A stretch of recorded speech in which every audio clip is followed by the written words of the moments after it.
யார் அடுத்த chief minister வடக்குக்கு, யார் அடுத்த சீஃப் மினிஸ்டர் கிழக்குக்கு, இப்படியாக சிந்திக்கிறார்களே ஒழிய தமிழ் மக்களுக்கு என்ன கிடைக்கப் போகும் என்பதை சிந்திப்பதில்லை. தமிழ் தேசிய இனமாகிய நாங்கள் எங்களுடைய வாழ்வியல் உரிமைக்காக, விடுதலைக்காக இந்த தேசத்தில் நீங்கள் அனைவருமே போராடி பெற்றுக்கொண்டு வாழக்கூடிய மக்களாக தான் இந்த தேசத்தில் நாங்கள் அனைவருமே வாழ்ந்து கொண்டிருக்கிறோம். மாகாண சபைகளே முதலில் தள்ளுவோமாக இருந்தால் அதற்கு மாற்றாக வேறு எதுவுமே எங்களுக்கு கிடைக்கப் போவது இல்லை. இப்பொழுது நவம்பர் மாதம் 14ஆம் தேதி 1987ஆம் ஆண்டு கொண்டு வந்து நிறைவேற்றப்பட்ட இந்த 13ஆம் திருத்த சட்டத்தின் அடிப்படையில் நாங்கள் இன்று செய்ய வேண்டியது ஒன்று, எங்களது மக்களை இருப்பை வலுவூட்டி நாங்கள் மேம்படுத்த வேண்டும். அதற்காக மாகாண சபையில் குறைந்தபட்சம் எங்கள் கையில் இருக்க வேண்டும். இலங்கையின் தமிழ் மக்களுக்கு ஒரு முழுமையான தீர்வு அல்ல என்பதை தமிழர்களாகிய நாங்கள் நன்கு அறிவோம். ஆயுதம் தூக்கி கூட போராடக்கூடிய சூழ்நிலைக்கு தள்ளப்பட்டிருந்தோம். நாங்கள் ஒருபோதும் ஆயுதத்தை நேசிக்கக்கூடியவர்கள் இல்லை. ஆனால் இந்த 13ஆவது திருத்தம் என்பது உண்மையில் தமிழர் சமூகத்துக்கான நிரந்தரமான தீர்வா என்ற கேள்விக்கு சரியான பதில் இல்லை என்பதே ஆகும். மிகப்பெரிய பலம் வாய்ந்த அமைப்பாக நாங்கள் இருக்கும் பொழுது அந்த காலகட்டத்தில் 13ஆம் திருத்த சட்டம் எங்களுக்கு தேவையான சூழ்நிலை எங்களுக்கு இருக்கவில்லை. ஆனால் இந்த காலகட்டத்தில் எங்களினுடைய கலாச்சாரம், வாழ்வியல், விவசாயம், மருத்துவம், பண்பாடு, கல்வி, காவல்துறை, அதிகாரம், அரசியல், இது அனைத்துக்குமே தற்காலிகமாக எங்களுக்கு இருக்கக்கூடிய ஒரே ஒரு கருவி ஒற்றையாட்சிக்கு உட்பட்ட மாகாண சபை முறைமை வேண்டாம் என்று கூறுவோருக்கு நான் சொல்லுகின்ற பதில் என்னவென்றால், இதற்கான தீர்வு தான் என்ன? வணக்கம்.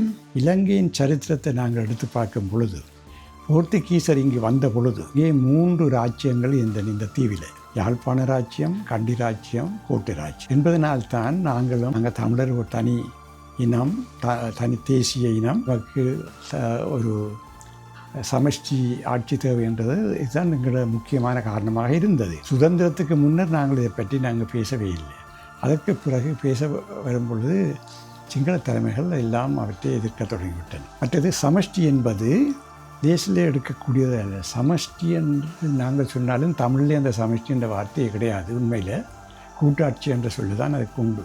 சரி, இப்பொழுது நமக்கு கிடைத்திருக்கிற அதிகார பகிர்வு என்பதை பற்றி கொஞ்சம் பேசுவோம். அதிகார பகிர்வு என்பது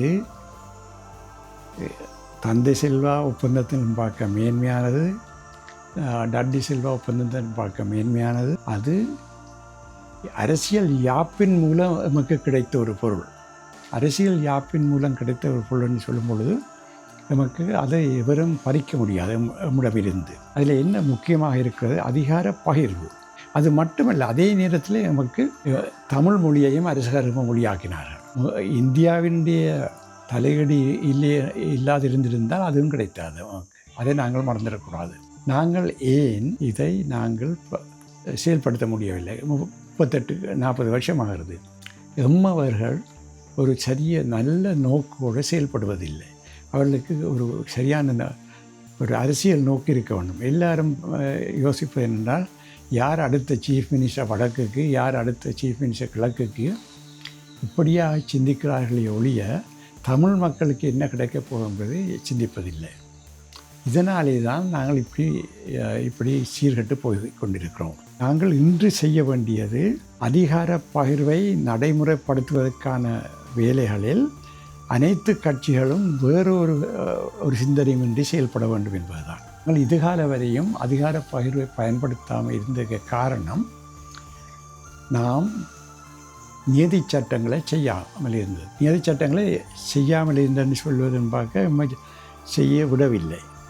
ஆனால் மற்ற மாகாணங்கள், மேற்கு மாகாணம் 70 நியதி சட்டங்களை செய்தது. வடமேல் மாகாணம் 71. ஆனால் வடக்கு மாகாணம் இது 18 என்னமோ, கிழக்கு மாகாணம் 6. இத்தனைக்கும் நான் கிழக்கு மாகாணத்திலே ஆலோசகராக இருந்திருக்கிறேன். 20 நியதி சட்டங்களை உருவாக்கியும் அதை மாகாண சபையிலே அதை நிறைவேற்றுவதற்கு அன்றிருந்த ஆளுநர் விடவில்லை. அவர் இதை முட்டுக்கட்டை போட்டுக்கொண்டிருந்தார். நாம் செய்யக்கூடியது ஒரே ஒரு விஷயம்: மாகாண சபை தேர்தல் வைக்க வேண்டும், நிச்சயமாக அடுத்த வருடம் வைக்க வேண்டும் என்பது நாங்கள் எல்லோரும் கேட்பது. அது நடக்கத்தான் வேண்டும். ஆனால் வைத்தவுடன் நமக்கு நியதி சட்டங்கள் இல்லைன்னு சொன்னால் நம்மால் ஒன்றுமே செய்ய முடியாது. என்னுடைய கணிப்பின்படி 160 நியதி சட்டங்கள் தேவை. 160 100 சட்டங்கள் மாகாண நிரலில் இருந்து வர வேண்டும், 20 சட்டங்கள் ஒன்றிய நிரல் என்று சொல்லும் கான்கரண்ட் லிஸ்டில் இருந்து வர வேண்டும். நாங்கள் நியதி சட்டங்கள் உருவாக்குவோமானால் விவசாயம் முழுக்க நம்முடைய கையில் வரும். விவசாயம் என்று சொல்லும்போது எல்லா வகையான விவசாயம், அதே போல் காணி அதிகாரங்களும் கையிலே வரும். மக்களுடைய கல்வியே எமது கையில் இருக்கும். ஏன் மீன்பிடி தொழிலே எமது கையிலே வரும். அநேகமான வடகிழக்கில் உள்ள அநேகமான வீதிகள் எமது கையிலே இருக்கும். நீர்ப்பாசனம் எமது கையில் இருக்கும். இவ்வாறு எல்லாமே எமது கையிலே வரும். நிச்சயமாக செய்யலாம். 160 நியதி சட்டங்களையும் தயாரித்து அவற்றை, அதாவது நகல்களாக டிராஃப்ட்ஸாக தயாரித்து தயாராக வைத்திருந்தால் மாகாண சபை வந்தவுடன், தெரிவு செய்து வந்தவுடன் நாங்கள் அவற்றை அங்கீகாரம் கொடுத்து பயன்படுத்தலாம். இதை தவிர வேறு வழி எதுவுமே கிடையாது. ஏன்னா நியதி சட்டங்கள் இல்லாமல் எதையுமே செய்ய முடியாது என்பது இன்று நாங்கள் அறிந்த பாடம். இதை கொண்டு அடுத்த கட்டத்துக்கு போவோம். வணக்கம். இலங்கையில் அரசியலமைப்புக்கான 13வது திருத்தத்தின் கீழ் அறிமுகப்படுத்தப்பட்ட இலங்கை இந்தியா ஒப்பந்தத்தினூட அறிமுகப்படுத்தப்பட்ட மாகாண சபைகள் வடகிழக்குக்காக இருந்தாலும் கூட அது பொதுவாக இலங்கை முழுவதற்காக அறிமுகப்படுத்தப்பட்டுள்ளது. இலங்கையின் தேசிய இன பிரச்சனையின் தீர்வில் ஒரு அங்கமாகத்தான் இந்த அதிகார பரவலாக்கல் முறையில் இந்த மாகாண சபை அறிமுகப்படுத்தப்பட்டது. ஆனாலும் அது முழுமையான தீர்வை தரப்போவதும் இல்லை. அந்த விடயத்தில் நாங்கள் தெளிவாக இருந்து கொள்ள வேண்டும்.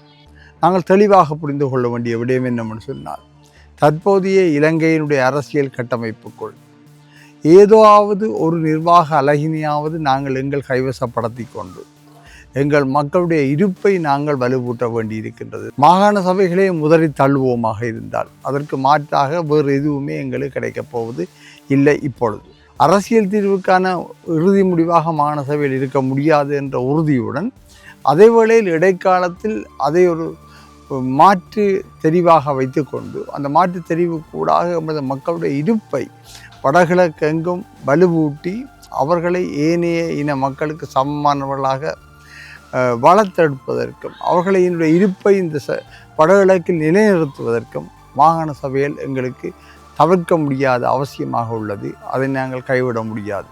ஒன்று, எங்களது மக்களை இருப்பை வலுவூட்டி நாங்கள் மேம்படுத்த வேண்டும். அதற்காக மாகாண சபையில் குறைந்தபட்சம் எங்கள் கையில் இருக்க வேண்டும். இரண்டாவது, எங்களுடைய அபிலாஷைகளுக்கு எதிரான கருத்தை கொண்டவர்கள் அந்த மாகாண சபையை தங்கள் கையகப்படுத்தி அதனூடாக எங்களுக்கு எதிரான செயற்பாடுகளில் ஈடுபடாமல் இருப்பதை தடுப்பதற்கும் நாங்கள் மாகாண சபைகளை எங்கள் கைகளில் எடுக்க வேண்டியது மிக அவசியமாக உள்ளது. வணக்கம். இலங்கை அரசியலமைப்பு சட்டத்திலே இருக்கின்ற 13வது திருத்தத்தின்படி உருவாக்கப்பட்டதுதான் மாகாண சபை முறைமைகள். தமிழிளைஞர்கள் தமிழர்களுடைய உரிமைகளை கோரி 83ஆம் ஆண்டிலிருந்து தொடர்ச்சியாக செய்து வந்த போராட்டத்தின் ஒரு விளைவாக இலங்கை இந்திய ஒப்பந்தம் 1987 ஜூலை 29ஆம் தேதி ஏற்படுத்தப்பட்டது. அந்த ஒப்பந்தத்தின் அடிப்படையிலே உருவானது தான் 13வது திருத்த மாகாண சபை சட்டம். இலங்கை இந்திய ஒப்பந்தமானது 2 நாடுகளுக்கிடையிலான சர்வதேச அங்கீகாரத்தை பெற்ற ஒரு ஒப்பந்தமாகும். அதை இலகுவில் தூக்கி எறிந்துவிட முடியாது. 13வது திருத்தமாகிய மாகாண சபை திருத்த சட்டத்தை இலங்கை அரசு அரசியல் யாப்பிலே சேர்த்து கொண்ட பொழுது அதனுடைய பங்களிப்பிலே இந்தியாவின் கணிசமான பங்கும் இருந்தது. 13வது திருத்தமாகிய மாகாண சபை திருத்த சட்டம் இலங்கையின் தமிழ் மக்களுக்கு ஒரு முழுமையான தீர்வு அல்ல என்பதை தமிழர்களாகிய நாங்கள் நன்கு அறிவோம்.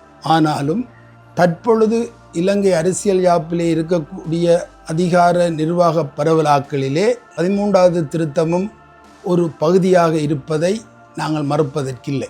13வது திருத்த சட்டத்தின்படி உருவாக்கப்பட்ட மாகாண சபையிலே சில நிர்வாக ஏற்பாடுகள் இருக்கின்றன. அதன் பிரகாரம் ஏற்படுத்தப்பட்ட வடக்கு கிழக்கு இணைந்த மாகாண சபை முறைமை 1988ஆம் ஆண்டு இலங்கையிலே ஏற்படுத்தப்பட்டது. அந்த சட்டத்தின் பிரகாரம் 2 முக்கியமான விடயங்கள் இன்று வரை இலங்கை அரசால் நடைமுறைப்படுத்தப்படவில்லை. ஒன்று காணி அதிகாரம், சட்டத்தின் பிரகாரம் வழங்கப்பட்ட காணி அதிகாரமும் சட்டத்தின் பிரகாரம் வழங்கப்பட்ட சட்டமும் ஒழுங்கும் முறைமையும் இன்று வரை அமுல்படுத்தப்படவில்லை.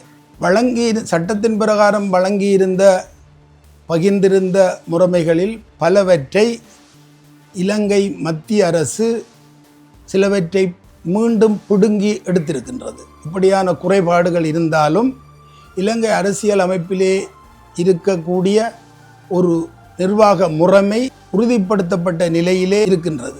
இலங்கை தன்னிச்சையாக தனித்துவமாக நீக்கிவிட முடியாது. காரணம், அந்த மாகாண சபை முறைமையிலே இந்தியாவின் பங்களிப்பு இருக்கின்றது. இலங்கை இந்திய ஒப்பந்தத்தின் அடிப்படையில் தான் அந்த மாகாண சபை முறைமை கொண்டு வரப்பட்டது.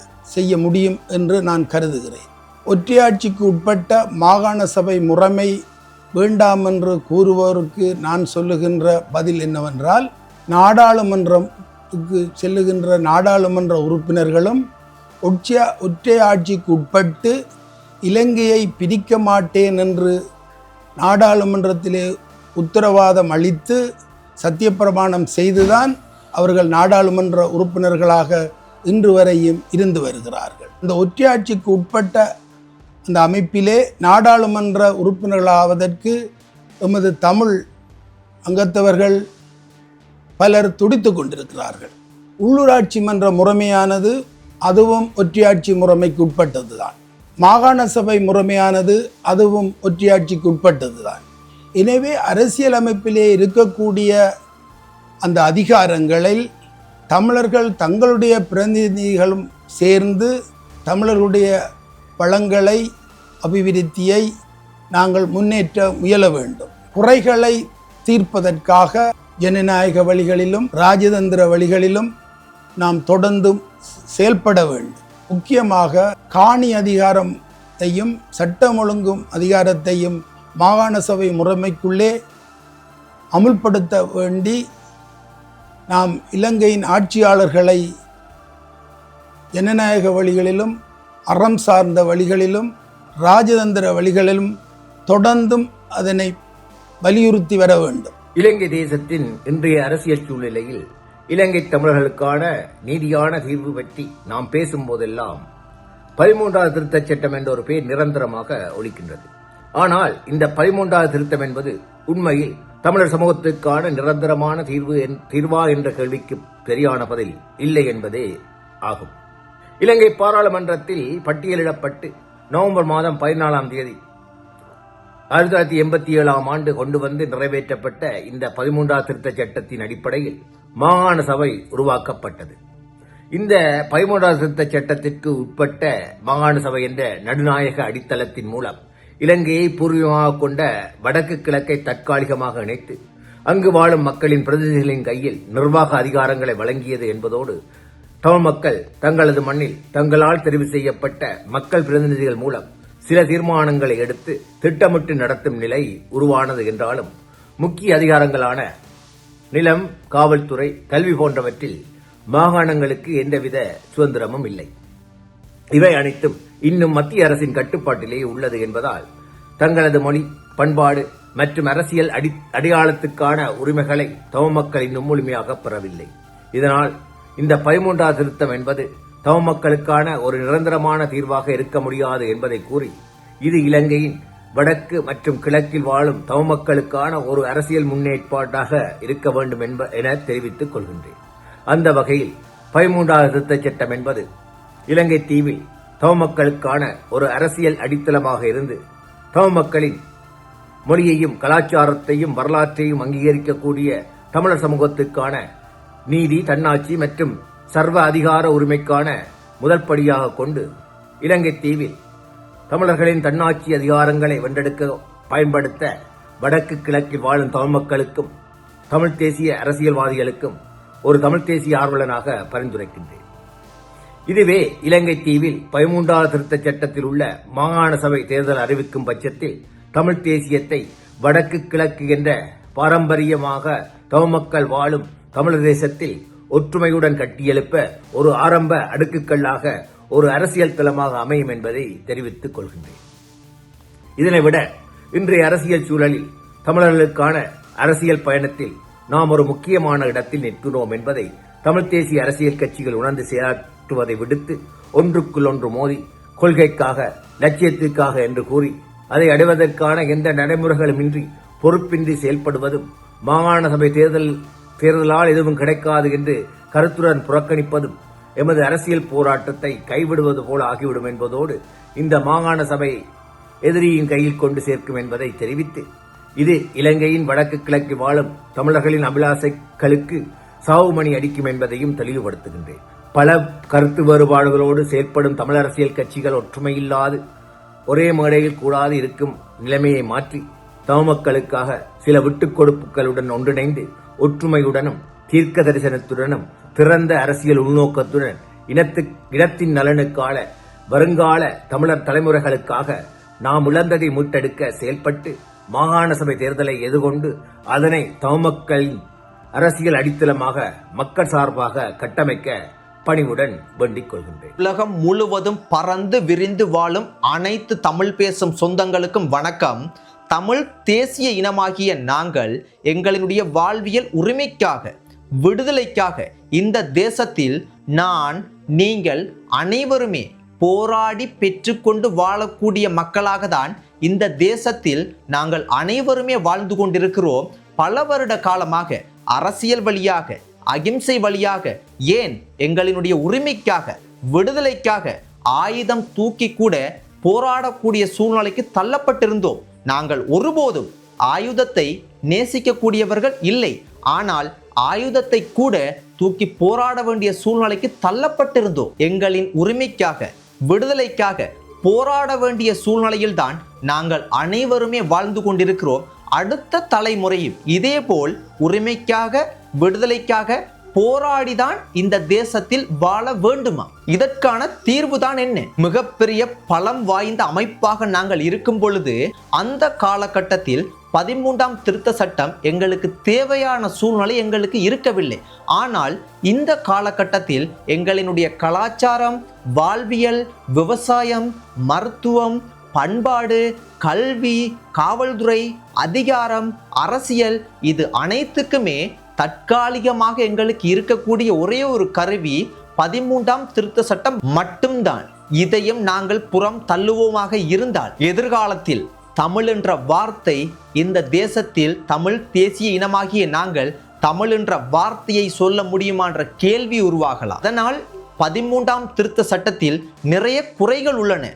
ஆனால் எங்களிடம் இருக்கக்கூடிய கடைசி கருவி இது மாத்திரம். எதிர்காலத்திலாவது எமது இளம் தலைமுறை விடுதலைக்காக உரிமைக்காக போராடாத சூழ்நிலை இருக்க வேண்டுமாக இருந்தால் 13ஆம் திருத்த சட்டம் என்ற ஒரு கருவியை, அதில் இருக்கும் நன்மைகளை நாங்கள் பெற்றுக்கொள்வதற்கு அது சார்ந்து அனைவரும் சிந்தித்து செயல்பட்டு அரசாங்கத்துக்கு அழுத்தத்தை கொடுத்து அரசாங்கத்துடன் பயணம் செய்யக்கூடிய அனைத்து அரசியல்வாதிகளும் இந்த தேசத்தில் வாழக்கூடிய அனைத்து மக்களும் உலகம் முழுவதும் பறந்து விரிந்து வாழக்கூடிய அனைத்து தமிழ் சொந்தங்களும் இதை புரிந்து செயற்படுத்துவதற்கு முயற்சி செய்தால் மாத்திரம்தான் எதிர்காலத்தில் தமிழ் தேசிய இனமாகிய நாங்கள் எங்களினுடைய உரிமையையும் எங்களினுடைய விடுதலையையும் போராடாமல் பெற்றுக்கொள்ளக்கூடிய ஒரு சந்தர்ப்பம் இருக்கும். இல்லை என்றால் மிகப்பெரிய ஆபத்தை நாங்கள் அனைவரும் சந்திப்பதற்கான சந்தர்ப்பம் அதிகமாக உண்டு.